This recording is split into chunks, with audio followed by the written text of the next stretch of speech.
I'm going to be honest with you, I'm not keen on talking about negative aspects to the profession I'm involved in because one, I love my profession, and two, I like to focus on the positive things. However, there is always a place to talk about negative things. There's always a place to be honest and truthful, and that's the reason today's video is going to be about the 5 worst things I find about studying architecture. And so anyone who is thinking about entering this profession, I think this would be very useful information for you. So number 1, creativity versus rationality. Architecture is one of those subjects where your mind is kind of split in two. You've got this kind of massively creative side of your brain thinking through really deep artistic ideas, and at the same time you're trying to balance that with this deeply rational mind, this way of thinking mathematically, of having geometric sensibilities about your work. It's a really unique subject in that you've got both parts of your brain working at such a high level.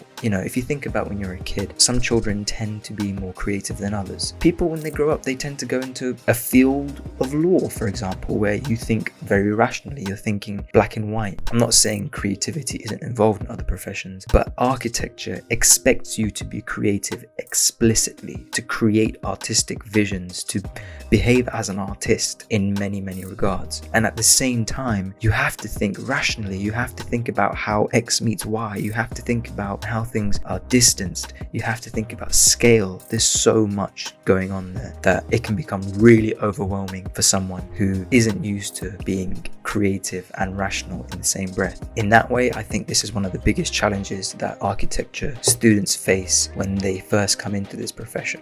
Number 2, architecture school, architecture university can sometimes have a very toxic culture. When I say toxic culture, what I mean is you tend to find people in a university course who have egos. I'm included in that, of course. I think another big thing for creative people and people in architecture is originality can sometimes feel very important, and people can tend to be very precious about their work, their ideas. Oh no, I don't want someone to see my work before it comes out because they might try to copy it. This tends to happen a lot in architecture school, and you know, there are some positive aspects to having that much competition and having that kind of pressure, but this video is not about being positive. This video is about being honest about the negative aspects that we see in this profession when it comes to studying. So number 3 is dealing with tutors and critics. Now obviously tutors and critics are your guiding hands through university.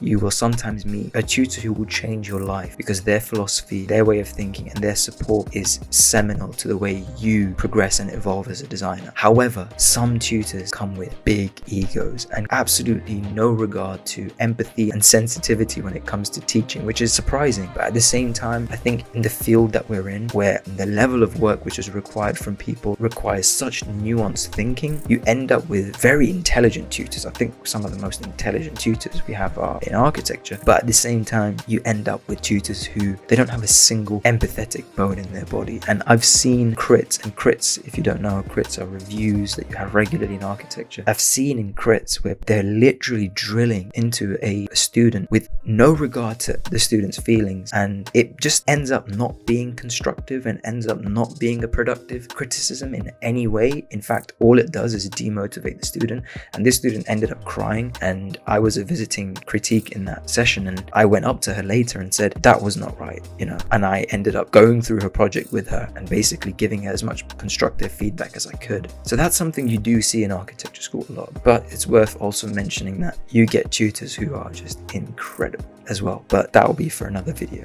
Another thing about the tutors is every tutor has a different design philosophy. They'll all be so different in their way of thinking, and that in of itself is a massive challenge. So this is a twofold challenge dealing with tutors and critics, and I think having the patience and having the state of mind where you can understand nuanced subjective criticism and then just take whatever positive you can from it and just move on and smile while you do it, as a good friend told me, is a hugely positive skill you can take from that. But no doubt it's incredibly challenging for students, especially in your early years in university, to be able to deal with that subjectivity and just the massive variation in the kind of philosophies that tutors have. One tutor might want you to explore your work through creative mind mapping, or what they call psychogeographical mapping, because they think that is a critical aspect to the design process. But another tutor might look at that and be like, that's nonsense, go out and do some field research instead. Number 4 is the workload and the variation of modules.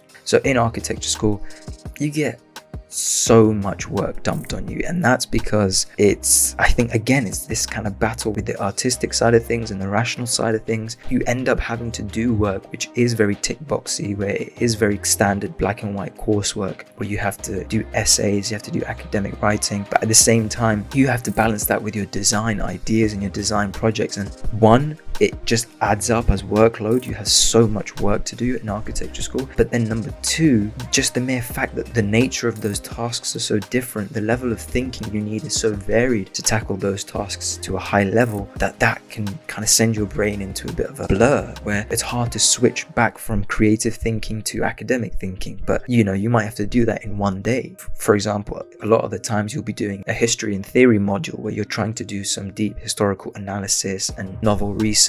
So you're taking on this kind of anthropologist or humanities researcher role, and in the same day you'll be taking on the role of an artist, and that variation can sometimes cause a lot of confusion for students. Number 5 is it's expensive.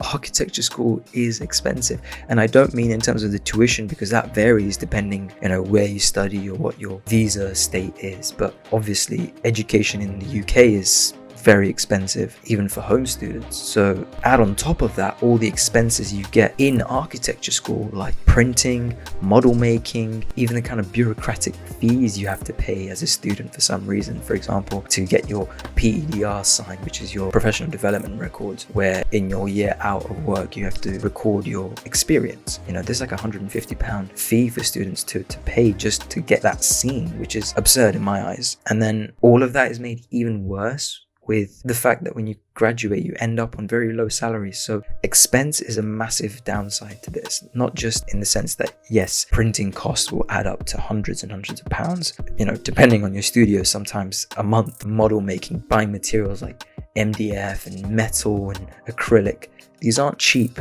things to buy. So altogether, I think money can become a bit of an issue sometimes, and for me, this is another big negative to architecture school. So those are my 5 worst things about studying architecture. I could expand on each of these points even more, but I wanted to keep this video short. As I said, I don't like to talk about negative things, but I like to be honest. So at the same time, I'm kind of glad I made this video. If you guys found anything you disagreed with, if there's anything you want to add to this list, please leave a comment. Please stay tuned, because I'm going to be making another video about the 5 best things about studying architecture, because in all honesty, I'm loving this field. I'm hugely passionate about architecture, and I think the positives outweigh the negatives completely. So stay tuned. Oh, and quick side note, if any of you are interested in architectural discussion, conversation, make sure you check out my architecture podcast, Two Worlds Design, and all videos are available to watch for free on my channel. You can also listen to all of those podcast episodes at twoworldsdesign.co.uk. It's available streaming on all major platforms. We talk about so many things.